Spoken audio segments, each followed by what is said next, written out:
Sir थोड़ा देख लें, चालू है कि नहीं? चालू चालू चालू हेलो, आ रही है आवाज? जी।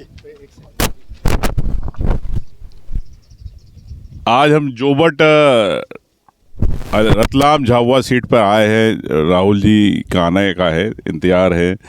और मेरे साथ प्रदेश अध्यक्ष जीतू पटवारी जी है, जो प्रदेश के बारे में अपने विचार मैं इनसे जानना चाहूँगा कि जिस प्रकार से जीतू भाई कार्यकर्ताओं पर झूठे आरोप लग के झूठे प्रकरण दर्ज किए जा रहे हैं, इस पे आपका क्या कहना है?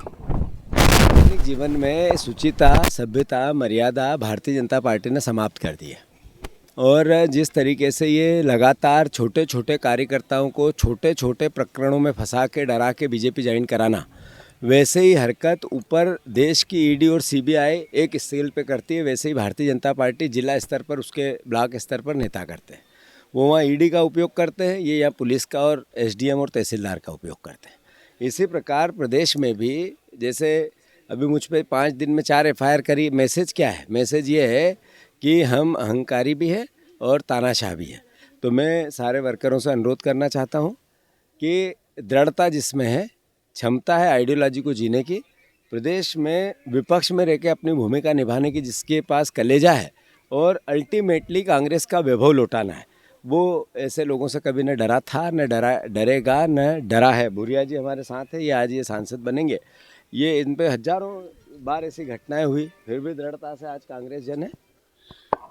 एक सवाल और जानना चाहता हूँ कि जिस प्रकार से नरेंद्र मोदी जी देश की समस्याओं के बारे में बात नहीं कर रहे, जिस प्रकार से बयानबाजी कर रहे, इस पे आपका क्या कहना है? नहीं, देश के प्रधानमंत्री ने देश को 2014 में कहा सबका साथ सबका विकास। अभी कहा मोदी परिवार 140 करोड़ लोग। फिर उन्होंने कहा अच्छे दिन आएंगे, बहुत हुई बेरोजगारी की मार, अब की बार मोदी सरकार। फिर उन्होंने कहा कि बहुत हुई बेरोजगारी, महंगाई की मार, अब की बार मोदी सरकार। फिर काले धन, 15 लाख, किसानों की आय दुगनी। उन्होंने ऐसे ऐसे सपने देश को दिखाए कि देश ने उन पे भरोसा भी किया। एक बात उन्होंने कहा, ना मेरे कोई आगे है, ना कोई मेरे पीछे है, ना खाऊंगा ना खाने दूंगा। तो एक व्यक्ति जिसका परिवार नहीं है वो ईमानदार है, ये मैसेज उनने देश को दिया और देश ने उसको आत्मसात किया। जब नोटबंदी हुई तो नोटबंदी में नरेंद्र मोदी ने कहा कि मुझे 60 दिन दे दो देशवासियों, 60 दिन बाद अगर मेरी नीयत में कोई खोट दिखे तो जिस चौराहे पे आप बुलाओगे उस चौराहे पे आके मैं सज़ा पाने को तैयार हूँ। किसको फ़ायदा हुआ उस नोटबंदी से? फिर कोरोना, इधर पिता की अर्थी जल रही थी, उधर मोदी जी कह रहे ताली बजाओ तो बेटा ताली बजा रहा था। उधर कोरोना में पूरा परिवार ग्रस्त था, न रेमडेसिविर थे, न ऑक्सीजन था, न बेड था, न डॉक्टर था, न दवाइयाँ थी, और एक न एक आदमी रोज़ मर रहा था साथी। पर मोदी जी कह रहे थे कि थाली बजाओ तो देश थाली। इतना भरोसा देश ने उन पे किया। और अब वो बात करते हैं नफरत की, घृणा की, बच्चे पैदा करने की, हिंदू की, मुसलमान की, मंगलसूत्र की।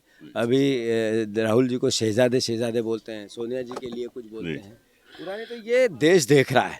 और ये मर्यादा क्या, अमर्यादित राजनीति क्या होती है, मोदी जी ने मिसाल कायम जी, ये कह सकते। अच्छा, बिल्कुल।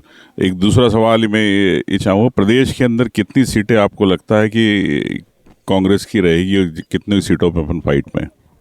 मुझे 100% जो बीजेपी ये कहती थी अब की बार 28 से 29 की 29, तो मैं भी थोड़ा सहमता था कि आखिर इतनी बात क्यों हो रही है। अभी इस बार बीजेपी 15 भी पार नहीं करेगी और आधा हिस्सा कांग्रेस का है, हमने हमेशा से कहा था। अब वो जैसे जैसे चुनाव आगे बढ़ रहा है, जो 3 फेज़ का चुनाव कल तक निपट जाएगा, 7 तारीख तक, अल्टीमेटली उससे ही एहसास हो गया बीजेपी को। जब भी तो नरेंद्र मोदी जी की भाषा बदली। एक दिन उन्होंने आखिरी दिन कहा था पूरा मोदी परिवार 140 करोड़ लोग, और जैसे ही पहला चुनाव का वो हुआ, इलेक्शन हुआ, तो उनको मंगलसूत्र याद आ गया। ऐसे ही मध्य प्रदेश में भी बौखला रहे हैं बीजेपी के नेता। हम पे एफआईआर करना क्या मैसेज है, हमें डराना क्या मैसेज है? हमारे पे अनर्गलन पूरा चुनाव चल रहा है और मेरे खिलाफ उधर मेरे घर पे जाके महिलाएं प्रदर्शन कर रही है। इससे पहले कभी चुनाव में हुआ क्या ऐसा? जो बात जिसका न तिया है, न पाचा है, न जिसकी जड़ें हैं, उसको लेकर बीजेपी बौखलाहट में है। इसका एहसास ही है कि डरे हुए लोग हरकत कर रहे हैं। अच्छा, एक बात और आती है जीतू भाई कि मीडिया में भी कई बार छपा है कि उमंग सिंगार और जीतू पटवारी में मतभेद है।